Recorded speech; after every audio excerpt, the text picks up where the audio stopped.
Period dramas promise to transport us back in time, but too often they hand us fantasy wrapped in lace and candlelight. These shows bend timelines, glamorize rulers, and twist real events until the truth is buried under silk gowns and dramatic speeches. But here's the thing, audiences eat it up. So, how much history are we willing to sacrifice for binge-worthy scandal? Let's dive into 15 period dramas that rewrote the past in ways you never saw coming. The Tudors, 2007 to 2010. At first glance, The Tudors looks like prestige drama, lavish palaces, glittering costumes, and a king striding through history. But Henry VIII in this show? He's lean, dashing, and perpetually smoldering, more pop idol than bloated tyrant. The truth is far less flattering.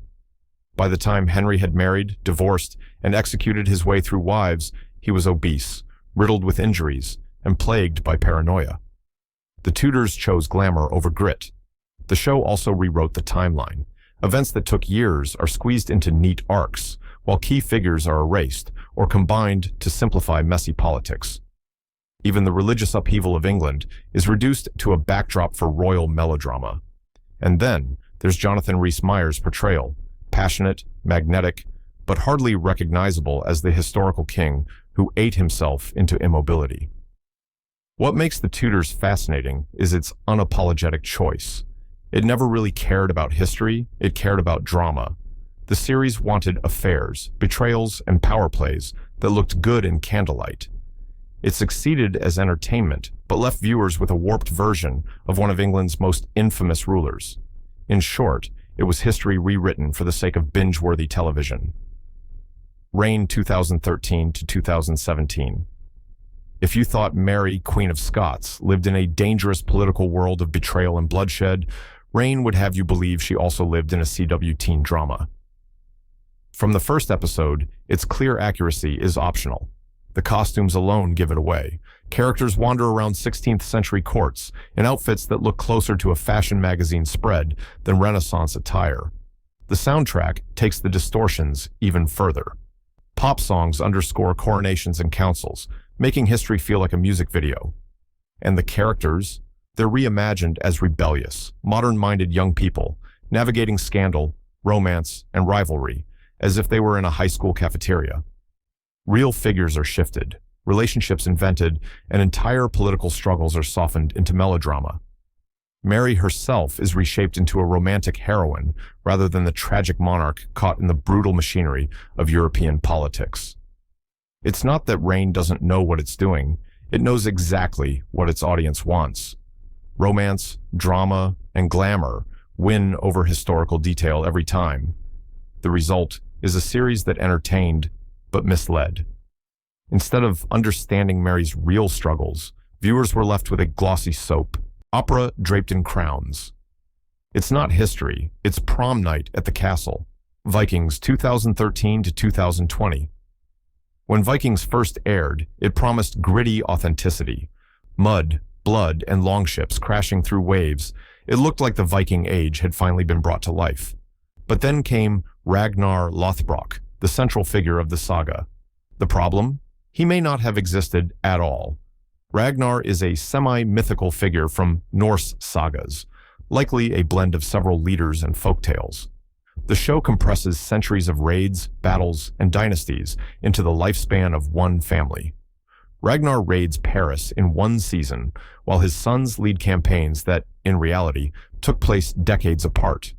History is squeezed into neat television arcs, and myth is treated as fact. Even the culture gets reimagined.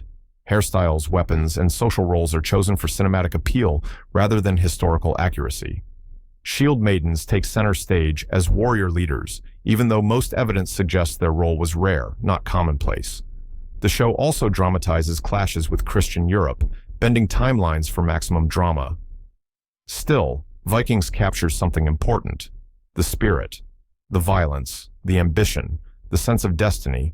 It all feels true, even if the dates and names don't. That's the show's magic. But don't mistake Ragnar for a real man, or believe his family dominated the Viking Age. That's television rewriting history into saga. Peaky Blinders, 2013 to 2022. Peaky Blinders feels so real you'd swear it's lifted from Birmingham's archives. Smoky streets, razor-sharp suits, and Tommy Shelby running the criminal underworld with ruthless precision. But while the Peaky Blinders gang existed, they weren't 1920s masterminds. In fact, the real gang peaked in the late 19th century and had faded long before the show begins. The Shelby family themselves are pure invention. Tommy, Arthur, Polly, all characters built to anchor a sweeping crime saga. The real Peaky Blinders were street thugs, pickpockets, brawlers, bookmakers, not empire builders meeting with politicians. The show inflates them into something closer to mafia royalty. Even the atmosphere is stylized. The gritty industrial backdrop is real enough, but the costumes lean toward modern chic more than threadbare history. Add in the deliberately anachronistic rock soundtrack, and you've got a period piece that often feels more like a music video than a historical drama. And yet, the show's myth-making works. It captures the mood of a changing Britain, working-class struggle, ambition, and violence reshaped into legend. But if you walk away believing Birmingham was once ruled by Tommy Shelby's iron fist, history's already been rewritten. What you're really watching is myth dressed in a flat cap. The Crown 2016 to 2023. The Crown looks so polished, you'd think you were peering directly into the corridors of Buckingham Palace. But the catch is, nobody knows what really went on behind those walls. The private conversations between Queen Elizabeth II, Prince Philip, and political leaders are pure invention, yet the show presents them with such authority that audiences often take them as truth. The series bends timelines, exaggerates disputes, and simplifies political complexities into sharp, digestible drama. Prince Charles and Princess Diana's marriage woes, for example, are heightened into melodrama, making Charles look far colder than even critics believe he was. Prime ministers are reduced to archetypes, with their complicated policies boiled down into snappy confrontations. The danger lies in the show's realism. The costumes, sets, and performances are so convincing that viewers assume accuracy. But The Crown isn't a documentary, it's speculative storytelling polished to perfection. Critics, historians, and even royal family members have warned about how the series reshapes public memory. In the end, The Crown proves that historical distortion doesn't always look like obvious invention. Sometimes it looks like a perfect reenactment, and that's when the rewriting is most powerful and most misleading. The Great 2020 to 2023. The Great doesn't even pretend to be accurate. It literally markets itself as an occasionally true story, and it means it. Elle Fanning's Catherine the Great is reimagined as a witty, idealistic reformer, trapped in a palace ruled by Nicholas Hoult's hilariously unhinged Peter III. The dialogue? Modern. The politics? Bent out of shape. The history? Rewritten with a smirk. Catherine's rise to power in reality took years of maneuvering, alliances, and careful plotting. On screen, it's turned into quippy insults, elaborate betrayals, and a parade of absurd palace antics. Real figures are either exaggerated into caricatures or invented wholesale for laughs.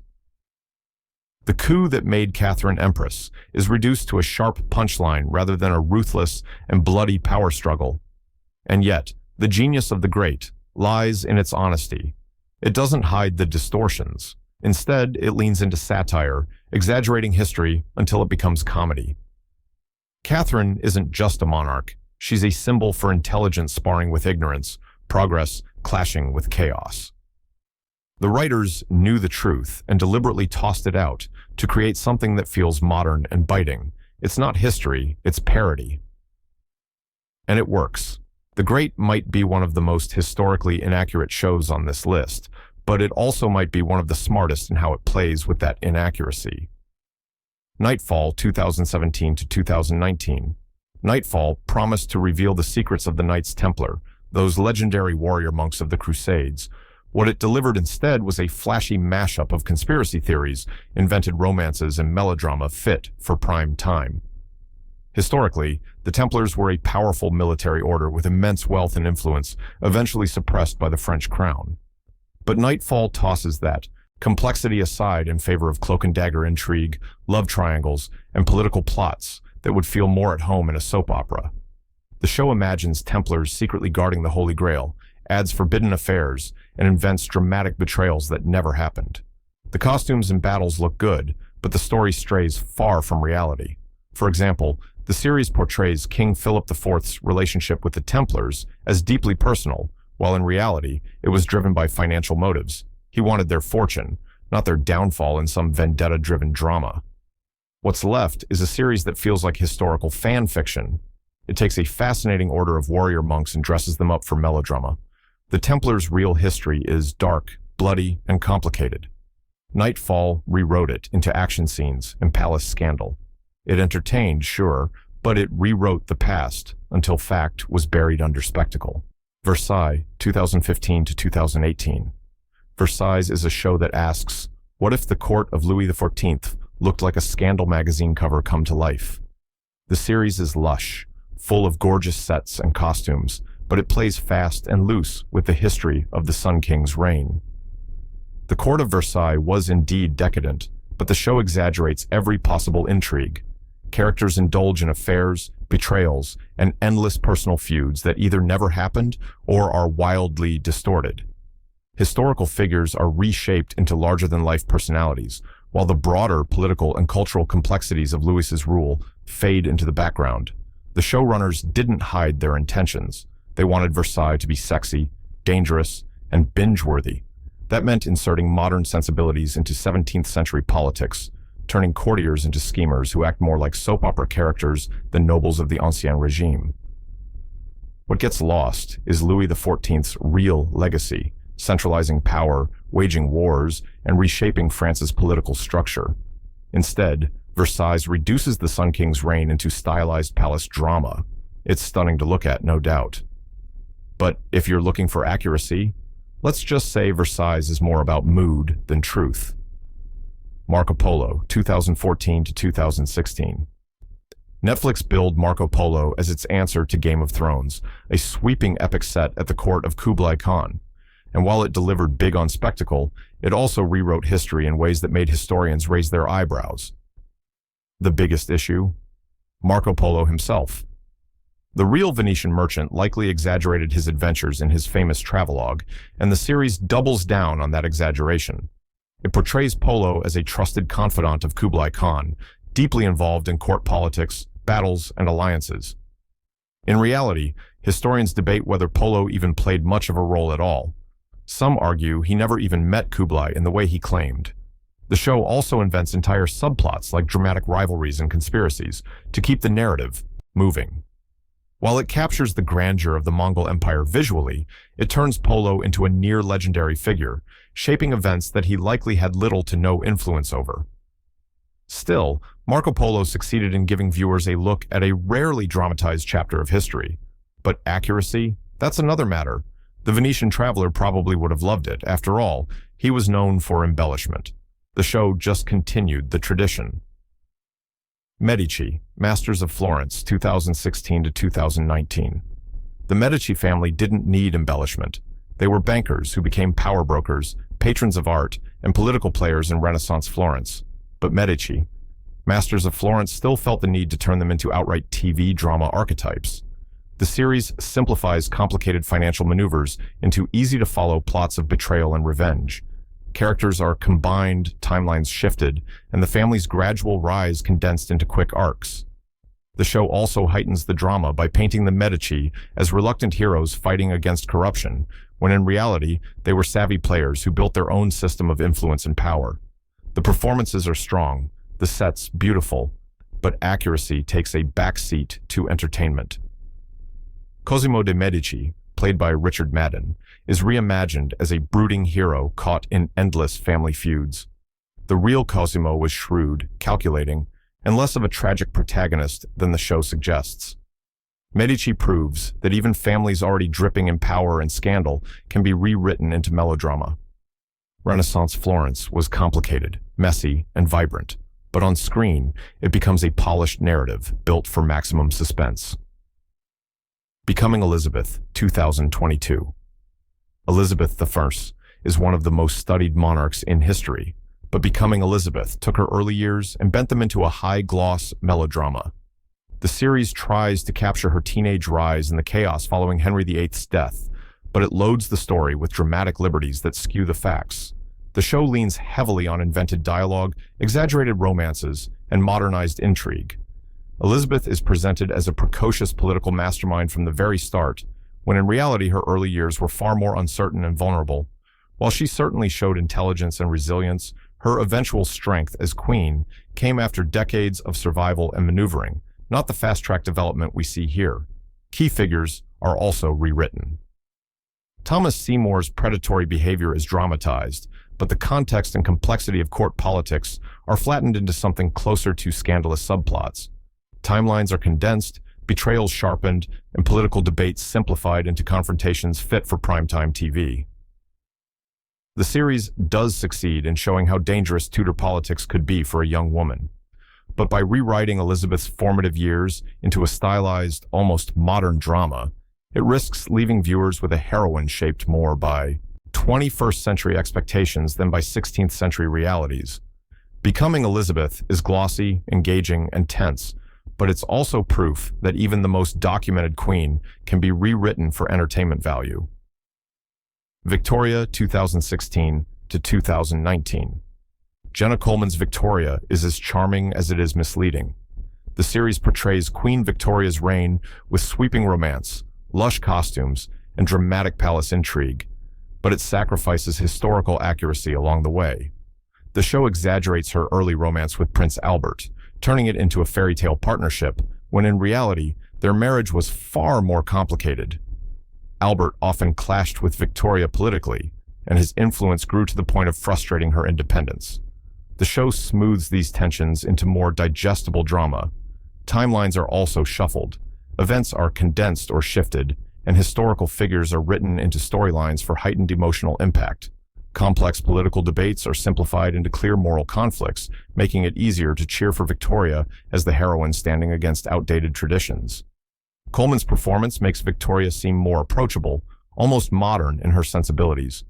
While this creates a relatable character, it also risks distorting how Victorian monarchy really functioned.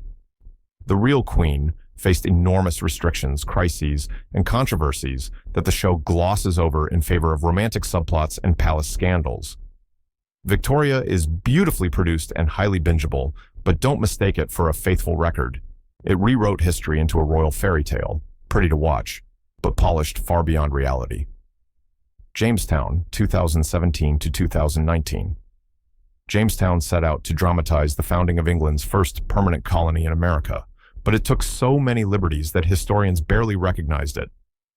Set in 1619, the show follows the arrival of women sent to marry settlers and the struggles of the fledgling colony.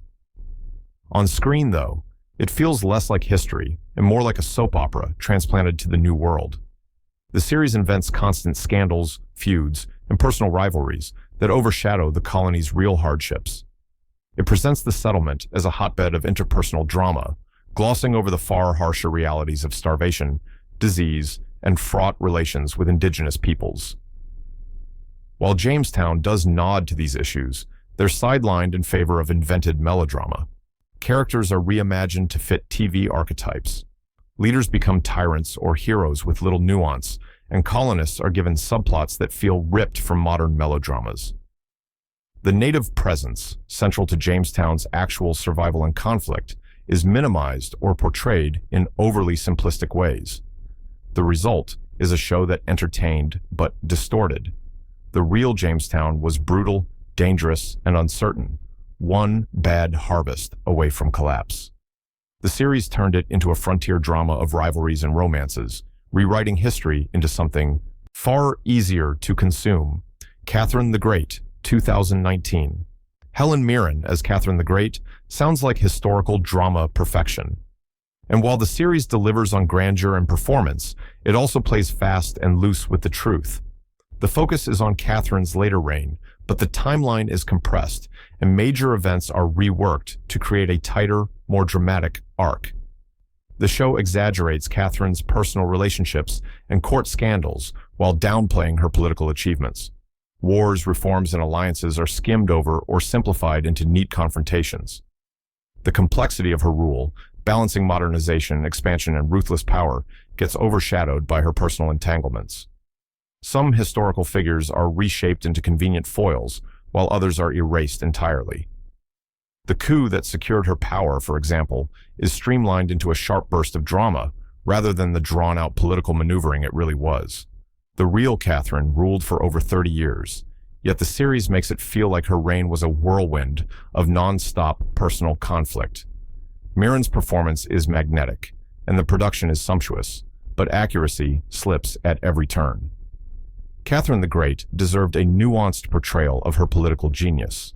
What she got instead was a high-end palace drama that rewrote her reign into a sequence of personal battles. Gunpowder, 2017. Gunpowder, starring Kit Harington, set out to retell the infamous 1605 plot to blow up the English Parliament. It's dark, violent, and intense, but also heavily dramatized. While the real conspiracy was driven by complex religious and political motives, the show reimagines it as a thriller full of personal vendettas and heightened brutality. The series lingers on shocking executions, presenting them with gruesome detail. While public punishments were indeed brutal, the show's obsession with spectacle tips into exaggeration. Motives are also simplified. Robert Catesby, played by Harrington, is portrayed as a driven hero motivated by faith and justice, but the reality was tangled in power, desperation, and miscalculation. Gunpowder also invents subplots and relationships to keep tension high, distorting the historical record. The pacing compresses events, turning months of planning into a rapid-fire series of betrayals and dramatic speeches. The nuance of how close the plot came to succeeding and how much incompetence actually doomed it is traded for theatrical suspense. The series does capture the atmosphere of paranoia and tension in early 17th century England, but its history, more rewritten than remembered. Gunpowder is gripping television, but it turns one of history's most infamous plots into a thriller with more fiction than fact. So, there you have it, 15 period dramas that twisted, stretched, or outright invented history. From palaces in Versailles to the muddy streets of Birmingham, these shows prove one thing. When it comes to television, entertainment usually wins over accuracy. The question is, do we care? Do you want your history raw and unfiltered, or dressed up in costumes and scandal to keep you hooked? Let me know in the comments. Subscribe for more deep dives, and let's keep pulling back the curtain on history's biggest rewrites.